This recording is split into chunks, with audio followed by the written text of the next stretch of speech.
ಅವಳು ಪ್ರಾರಂಭ ಮಾಡ್ರ. ನಾಳೆ ಪುಸ್ತಕ ಉಂಟ ನಿಮಗೆ ಇದ್ರೆ ಕೊಲ್ಲೂರಲ್ಲಿ ಜನ ಬೇಕಿತ್ತು. ಎಂತ ಮಾತಾಡುದು ವೈದ್ಯ ನಾನೆಲ್ಲ ಪರೀಕ್ಷೆ ಮಾಡಿ ನೀನು ಪಶು ವೈದ್ಯರಿದ್ದಾರೆ. ಪಶು ವೈದ್ಯ ನಿನ್ನ ಅಪ್ಪ ಆಯ್ತು ಹೋಯ್ ಬೇಗ ತೆಗೀರಿ ಎಲ್ಲ ಕೊಟ್ಟು ಹೋಗ್ತದೆ. ಬರ್ತಾ ಇದೆ ಬರ್ತಾ ಇದೆ ಬರ್ತಾ ಇದೆ ಬರ್ತಾ ಇದೆ ಬರ್ತಾ ಇದೆ.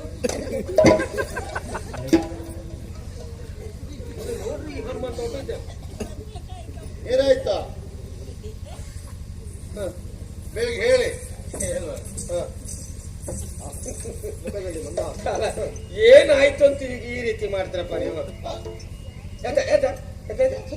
ಯಾರು ಸತ್ತವ ನೀನು? ಇದ ಜೀವಕ್ಕೆ ಏನ್ ತೊಂದ್ರೆ ಇಲ್ಲ, ಜೀವಕ್ಕೆ ಏನ್ ತೊಂದ್ರೆ ಇಲ್ಲ, ತೊಂದ್ರೆ ಇಲ್ಲ. ಇನ್ ಸ್ವಲ್ಪ ಹೊತ್ತು ಇವರು ಚಾತರಿಸ್ಕೊಳ್ತಾರೆ. ಅದಲ್ಲ ಚೇತರಿಸಿಕೊಂಡು ಇನ್ನು 15 ದಿವಸ ಇವರ ಎದ್ದು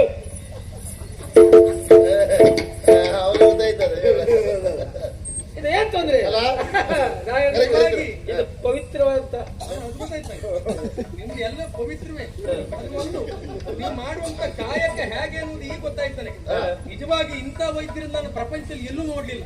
ಅಪರೂಪ. ನಿಮ್ಮ ಪರೀಕ್ಷೆಯನ್ನ ಕಂಡು ಬಹಳ ಸಂತೋಷ ಪಟ್ಟಂತ ನಾನು ಒಂದು ಉಡುಗೊರೆ ಕೊಡಬೇಕು ಮುಂದೆ ಬನ್ನಿ. ಉಡುಗೊರೆಯ ಯಾವುದು? ಅದೇ ನೀವು ಹೇಳಿದ್ರಿ ಮುದ್ದಿನ ಒಡೆ. ಮುಂದೆ ಬನ್ನಿ.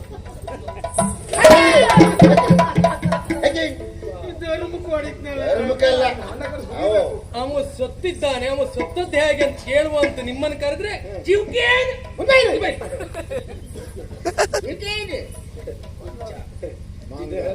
ವಿಷಯ ಗೊತ್ತಿಲ್ಲ ನಿಮ್ಗೆ? ಹೇಳಿಲ್ಲ. ಅವರು ಸತ್ತಿದ್ದಾರೆ ಅಂತ ನಂಗೆ ಮೊದ್ಲೇ ಗೊತ್ತುಂಟು. ವಿಷಯ ಮೊದ್ಲೇ ಗೊತ್ತುಂಟು ನನಗೆ. ಹೇಳಿಲ್ಲ. ಆದ್ರೂ ಒಂದು ಸತ್ತವರು ಸಣ್ಣ ವ್ಯಕ್ತಿಗಳ ದೊಡ್ಡ ವ್ಯಕ್ತಿಗಳು. ನಿನ್ನ ಭಾವ? ನನ್ನ ಭಾವ ದೊಡ್ಡ ವ್ಯಕ್ತಿನೇ. ಇತ್ತೀಚೆಗೆ ಇವನು ಸ್ವಲ್ಪ ದೊಡ್ಡವನೇ ಬಿಡ. ಹೊಟ್ಟೆಗಿತ್ತಲ್ಲ ಸ್ವಲ್ಪ ದೊಡ್ಡವನೇ ಅಲ್ವಾ? ಈ ದೊಡ್ಡ ವ್ಯಕ್ತಿಗಳು ಸತ್ತಾಗ ಇನ್ನೊಬ್ರು ದೊಡ್ಡ ವ್ಯಕ್ತಿಗಳಲ್ಲಿ ಸತ್ತಿದ್ದಾರೆ ಅಂತ ಆ ಕ್ಷಣ ಹೇಳಲಿಕ್ಕೆ ಆಗ್ತದ? ಏನಾಗ್ತದೆ? ಅವರು ಸತ್ರೆ ಮತ್ತೆ ವಿಷಯ ಒಂದು 15 ದಿವಸ ಬಿಟ್ಟು ಯಾಕೆ ಹೇಳು ಈ ರೀತಿ ಮಾಡುವುದು? ಹಣ ಮಾಡುವ ಉದ್ದೇಶವ ಮತ್ತೆಂತ? ಇಂಥ ವೈದ್ಯ ಇರುವುದ್ರಿಂದಲೇ ಒಳ್ಳೆಯ ವೈದ್ಯರಿಗೆ ಕೆಟ್ಟ ಹೆಸರು. ಹೌದು. ಮೂರ್ಖ. ಸಿಂಹಸ್ವರ ಓ ಏಕಾಏಕಿಯಾಗಿ ಶಿವಮಣಿಯ ಸಾವಾಗಿದೆ. ಹೇಗೆ ಸತ್ತಂತಿಲ್ವಲ್ಲ ನಿಗೂಢವಾದಂತಹ ಸಾವು. ಹಾಗಿದ್ರೆ ಈ ಸಾವಿಗೆ ಇವನನ್ನು ಕೊಂದವರು ಯಾರು ಎನ್ನುವುದನ್ನು ತಿಳಿಬೇಕ ಬೇಡವಾ? ಸುತ್ತ ಇಲ್ಲಿ ಆದ್ರೂ ಕುರುಹು ಇರಬೇಕು.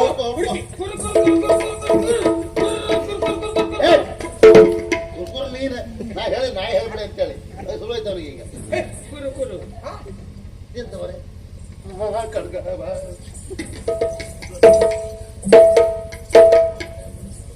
ಇದು ಗಣಕ, ಇದು ಗಣಕ ಕಡಗ. ಅದಾದ್ರೆ ಅದು ಇದು ಯಾರು? ಇದುಗಳಲ್ಲಿ ನನಗತಿ ಹಿತವಂತರು ಈ ಕಡಗವನ್ನು ನಿತ್ಯ ನೋಡ್ತೇನೆ. ನೀನು ಗಮನಿಸು, ಇದು ರಣಧೀರನ ಕಡಗ ಅಲ್ವೇನ? ರಣಧೀರದ್ದು ಇದು ಕಡಗ, ರಣಧೀರನ ಕಡಗ.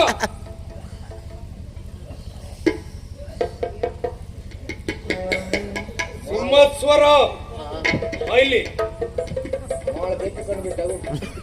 ರಣಧೀರ ನಿನಗೇನಾಗ್ಬೇಕು? ನೀನವನಿಗೆ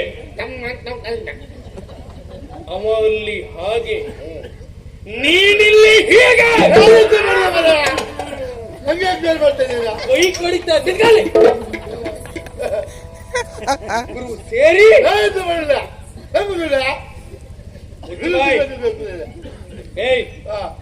ಹೆಣಕ್ಕೊಂದು ವ್ಯವಸ್ಥೆ ಮಾಡು.